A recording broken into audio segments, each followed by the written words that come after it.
মানে এটা সব জায়গায় একটা ট্রেন্ড, কেউ কারোর সঙ্গে কাজ করলেই তার সঙ্গে তার প্রেম, তার সঙ্গে তার বিয়ে বা what ever it is. So আমার ক্ষেত্রেও সেম হয়েছে। প্রথম আমি হাবিব ভাইয়ের সাথে ওই যে হাবিব ভাইয়ের সাথে কাজ করলাম, আমাকে বললো তুমি হাবিবের স্টুডিওতে গেছো, জানো ও কেমন গেল। তারপরে এরকম আর অনেক কিছু হয়েছে। আনানের সাথে তোমার বিয়েই দিয়ে দেয়, এরকম বিয়ে দিয়ে দেয় এরকম একটা অবস্থা। হ্যাঁ, মানে কি হয়েছে, হাবলু আঙ্কেলের সাথে আমার সম্পর্কটা শুধুমাত্র একটা আর্টিস্ট বা এরকম ছিল না। Hablu uncle always treated me like his daughter.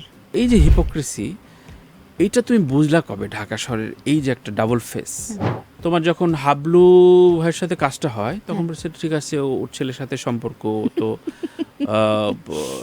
ছেলের বউ করতেছে ইত্যাদি নানান রকম। এবং দেখতাম যে তোমার সাথে কথা বলার আগে তোমার সম্পর্কে অনেক কিছু জানি আমরা। তোমার যখন হাবলু ভাইয়ের সাথে কাজটা হয় তখন বলছে ঠিক আছে, ওর ছেলের সাথে সম্পর্ক, তো ছেলের বউ করতেছে ইত্যাদি নানান রকম। এবং দেখতাম যে তোমার সাথে কথা বলার আগে তোমার সম্পর্কে অনেক কিছু জানি আমরা। তো এইগুলো হয়, এগুলো এমন যে তোমার সম্পর্কে হয়েছে বাংলাদেশে, এটা খুবই নর্মাল। মানে একটা কেউ ঢুকবে ওর সম্পর্কে যাতে ইন্ট্রোডাকশনটা এমন হবে, এটা আমার শোর ক্ষেত্রেও হয়েছে। আমি নিজের কথা বলি যে এমন আমার খুব পরিচিত গেস্টরা আসছে, আসার সময় 4-5টা টেক্সট পাইছে, হাই হাই তোর জীবন তো শেষ করে ফেলবে, 2 ঘন্টা তুই একদম নাস্তা যাইস না। আবার আমার দেখাইছে, এমন মানুষ দেখাইছে ওকে আমি ফোন দিলে ও যেন আমার জন্য মানে জান হাজির। সো এই যে হিপোক্রেসি, এইটা তুমি বুঝলা কবে ঢাকা শহরের এই যে একটা ডাবল ফেস? এটা আমি নাকি ওই সময়ের সম্পর্কগুলো ছিল যে এইসব গুঞ্জন এগুলো ঠিকঠাক ছিল? আমি বলি, প্রথমত এটা তো বাংলাদেশ না, আমার মনে হয় এটা সব জায়গারই একটা ট্রেন্ড। নাম ভুলে গেলাম, হাবলু ভাইয়ের ছেলের নাম কি? আনান। হ্যাঁ, তো আমার মনে হয় এটা সব জায়গারই একটা ট্রেন্ড, কেউ কারোর সঙ্গে কাজ করলেই তার সঙ্গে তার প্রেম, তার সঙ্গে তার বিয়ে বা what ever it is.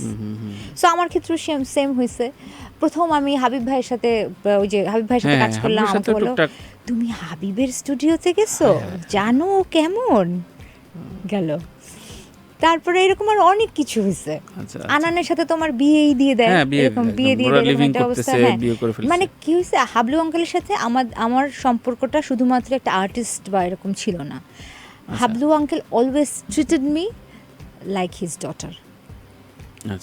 Aunty, তারপর হাবলু আঙ্কেলের মেয়ে, তার শাশুড়ি, শ্বশুর, মানে আমি ফ্যামিলি ওয়াইজ খুব ইনভলভ ছিলাম তাদের সঙ্গে। তো আমার মনে হচ্ছে যে সেই জায়গা থেকে হয়তো বা ওখানে তো বিভিন্ন মানুষজন আসতো মিডিয়ার কাজ করতে, ইন্টারভিউ নিতে, এবং দেখা গেছে যে তখন তো আমি হোস্টেলে থেকে পড়াশোনা করতেছি। আমি যে একটা সাংবাদিককে বলবো আমাকে এখানে এসে ইন্টারভিউ নেন, এটা তো সম্ভব না। আমাকে কেউ ইন্টারভিউ নিতে আসলে আমি বলতাম তাহলে আপনি হাবলু আঙ্কেলের বাসায় আসেন। আচ্ছা, বুঝতে পারছেন?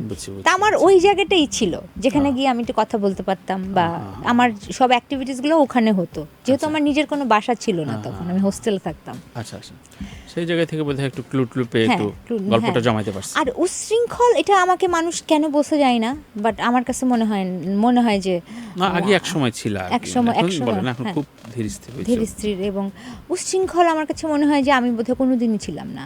কারণ যে মেয়েটা আসলে নিজে টিউশনি করে টাকা ইনকাম করে পড়াশোনা করে, তার আসলে উচ্ছৃঙ্খল হওয়ার কোনো সুযোগ নেই। রাইট। এবং যে গল্পগুলো বললে সেই গ্রুমিংটা আসলে উচ্ছৃঙ্খলতার গ্রুমিং না।